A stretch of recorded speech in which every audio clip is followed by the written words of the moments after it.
Hi YouTube fam, I am back and I am doing my Divorce 101 part 2, the emotional aspects of getting divorced. So I did say I would do a follow-up to my Divorce 101 and talking about the emotional feelings that I felt afterwards. Again, I'm doing this video because I did get a lot of feedback as far as from mostly women, of course, about the struggles of getting divorced and everything that they were going through.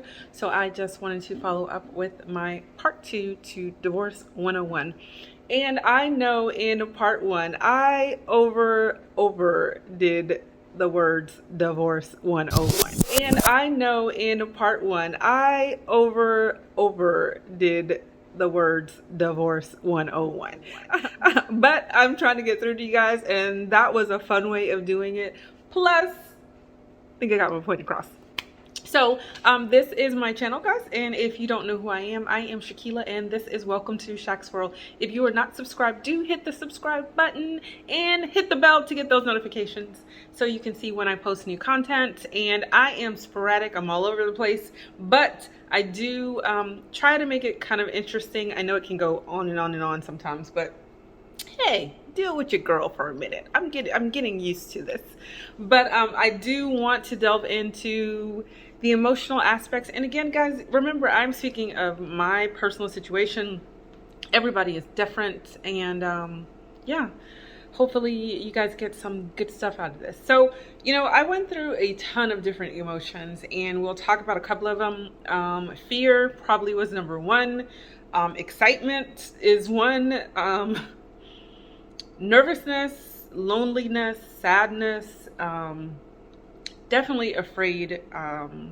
So fear was probably the biggest one I can think of because, again, my whole life was changing. Not only was I going through divorce, I was moving, I was doing a new job, which not was new, but in a new state and in a new environment of people I didn't know. So things were changing, not only in one aspect, but my whole world changed, and it just felt like a new beginning, but then also it felt like a horrible ending to a movie. So, I didn't know how it was going to play out for me, and we all know how it played out in the end. But during the time, I did, again, struggle with fear of the unknown. But you get through and you move on and you do what you have to do to keep going and keep moving. So fear was a number one thing for me. The second probably would have been sadness, and with sadness comes loneliness. Because you're sad that something's ending, you question yourself on what you could have done better, how you could have made it work, what if this, what if that, and all the what ifs don't add up to, or they keep you from moving forward. When you keep going back and what if this and what if that, or what if I would have done this different, or what if I wouldn't have ever done this, you can't dwell on your what ifs. You have to pick yourself up and keep moving. And at that time, I didn't have a choice of not to keep moving because I had little people that were depending on me, and I needed to keep their survival going. So keep them living and eating and in a secure place. So I didn't have a choice to drown in my own feelings because I was too busy trying to do other things and dealing with other things. And I think I've said this before in my video, but I do have anxiety, and so as I was saying, I do have anxiety, and that to me is came from a variety of things happening. The move, of how quickly I moved here, all the things that were going on with my job, being a single mom in a new state, taking a pay cut in my job, all of that stuff just combined just took a whole nother level on me. So why I'm bringing this up is because it is involved in my emotional state and my emotional status at that time, and I didn't put all those things together to realize what was happening. But fear, sadness, and with sadness, like I said, comes loneliness.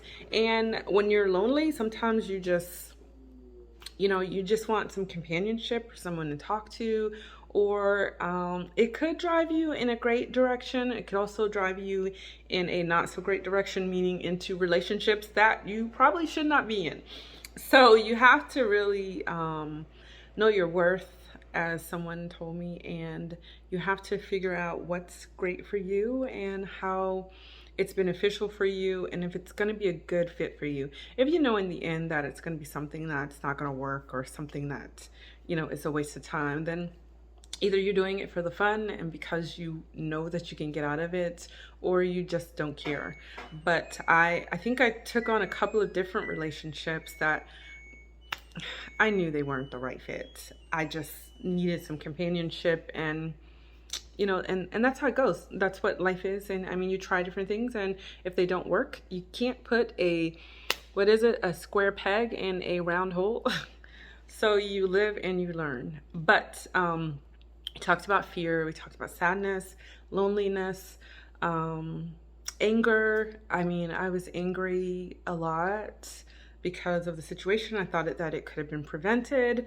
And I was angry at him and angry at myself.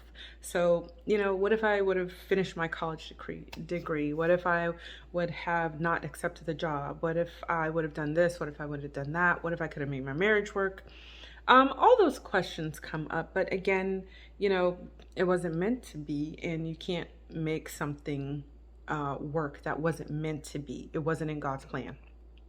So, anxiety set in, of course, after, I think that set in early after I got robbed. I think that set in then, and then everything with the stress of my job, that set in then as well. So I have a total different aspect on living my life now. So anger, fear, sadness, loneliness. I think sadness and loneliness do, again, they're a combination. So you kind of have to work on those by making yourself happy and doing things that you like, doing things that you know make you happy, getting out, socializing, getting into groups, book clubs, whatever you like that makes you happy. Those are the things that you should focus on to give yourself a time to heal, time to get into a relationship that's healthy, and time to grow and to get to know yourself and what you like and what you won't accept and what you will accept.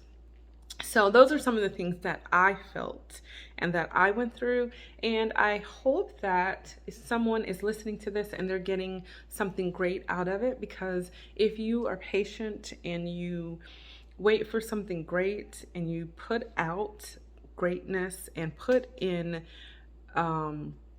what you want, it does take time. My life now was not a overnight. It happened by in 2 seconds. I lived here for 6 years and I had not met anyone that was what I needed and what I wanted. And you know, it could get depressing, and it did get depressing. It was I was questioning myself in all different categories. But you have to, again, know your worth, stay strong, keep prayed up, find something that betters you and that you can focus on, and the betterment of yourself, so that when you do meet the right person, that you're better together. So guys, I hope that this video came across as motivational to someone out there who is going through a struggle, who is going through a divorce, who is separating, who is breaking up, who is needing to get to know themselves, and who wants to be a better person. Do that by getting to know yourself, focusing on yourself, focusing on making yourself better, and then do what you need to do as far as bettering your relationship or getting into a relationship with someone else. Get into that relationship with yourself first. So guys, I am Shakila and this is Welcome to Shaq's World. If you are not subscribed, please do hit the subscribe button. If you like this video, hit like, comment, share, and tell your friends. Bye guys. I will have a part 3, and that will be not part of my dating series, but how we met. Stay tuned. Bye guys.